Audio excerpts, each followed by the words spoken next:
এভারকেয়ার হাসপাতালে চিকিৎসাধীন BNP chairperson Khaleda Zia.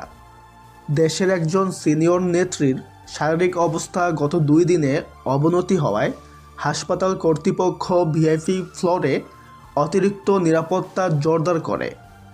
দুপুরের দিকে হঠাৎই হাসপাতালে প্রবেশ করেন ঢালিউড কিং শাকিব খান। তিনি অত্যন্ত গোপনীয়তার সঙ্গে সরাসরি নেত্রীর কক্ষে গিয়ে তার শারীরিক অবস্থার খোঁজখবর নেন।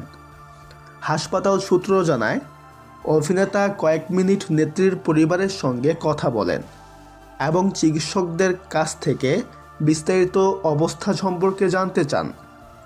তার সফরটি গোপন রাখার চেষ্টা করা হলেও বিষয়টি দ্রুতই হাসপাতালের কর্মীদের মধ্যে আলোচনার সৃষ্টি করে।